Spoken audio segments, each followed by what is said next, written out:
Պարոն Աբովյան Նիկոլ Փաշինյանը դատապարտեց, հրահրող եւ սադրիչ անվանեց հույրա երիտասարդների կողմից Թուրքիայի եւ Ադրբեջանի դրոշների այրումը։ Սա հաջողախոսություն է Թուրքիայի Հայաստանին, որովհետեւ ասում է, որ հարևան պետությունների միջազգայինորեն ճանաչված պետությունների դրոշները այրելը դատապարտելի է եւ անընդունելի է։ Սա տարիներով իրականացվող ակցիա է, ինչի է հիմա այսպես սրտացա ուրիշների դրոշների նկատմամբ։ Շատ պարզ պատճառով ես չէի սևեռվի կոնկրետ այս դրվագի վրա, մենք պետք է դիտարկենք իրավիճակը ընդհանուր, տեսլականի ներքո, որը պետք է ցավով արձանագրել, թե քաղաքագիտական առումով, թե քաղաքական, թե մարդկային, թե անվտանգային առումով գեներացնում է Հայաստանի Հանրապետության հայերի, Սփյուռքի բոլորիս համար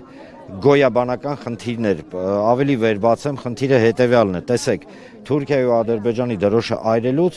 ոչ ոք տենց հրճվանք կամ չգիտեմ գերհաճույք չի ստանում, դա ընդամենը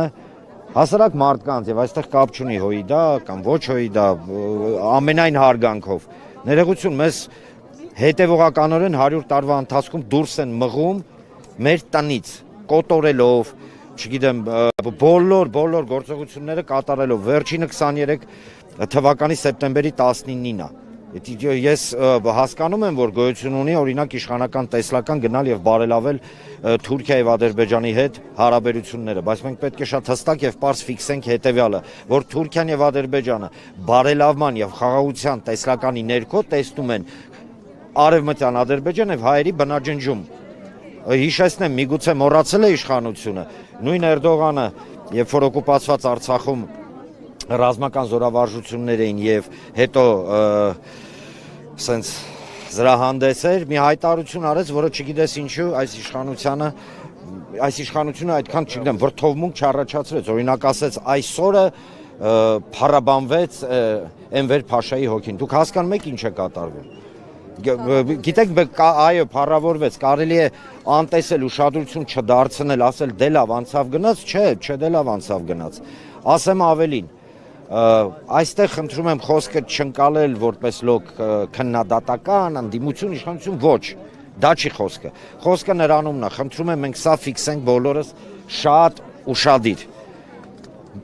միգուցե հայտնվեն մարդիկ ովքեր տեղեկատվական տերորից ուղակի խելագարված որոշեն ասեն դե լավ եկեք մոռանանք ցեղասպանություն մոռանանք պանջատիրական իրավիճակով եկեք մոռանանք որ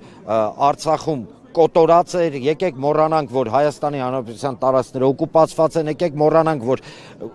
չկա գետ մեկ գյուղ կամ քաղաք Հայաստանում որի վրա թուրքը իր կեղտոտ երախը չի բացում այսօր թուրքի նկատի ունեմ ենթաթուրքերին ադրբեջանցիներին այդ ամեն ինչ կարող եք մոռանալ բայց հիշեք մի բան թուրքը դա չի մոռանալու Թուրքը չի մոռանալու որ մտել է մեր ու մանուկ մորթելով անպատիժ է մնացել եւ դա ըստ էության հրավեր է Թուրքիայի ու Ադրբեջանին հրավեր ուղիղ իմաստով, որ գիտեք ամեն ինչ կարելի անել, ասեմ ավելին մեկ ամիս առաջ Սիրիայում զանգվածաբար կոտորվեցին ալավիները, զանգվածաբար կոտորվեցին թուրքերի եւ թերքամետ խմբավորումների կողմից, աշխարհը փուլ եկավ, աշխարհը փլվեց, ինչ-որ բաներ եղավ, Թուրքիայի հանդեպ սանկցիա գոնե մի հատ պուճուրիկ մտցրեցին Իսկ ինչ ենք մենք համոզված, որ մեզ այդ օրինակ նախագիծը մեր մասով ոչ Թուրքիան, ոչ Ադրբեջանը չի նախապատրաստում, նամանավանդ այն պարագայում, երբ որ մեզ հետևողականորեն ոչնչացնում են, ախր պետք է կույր լինել, կրկնեմ եւս մեկ անգամ, դուք կարող եք մոռանալ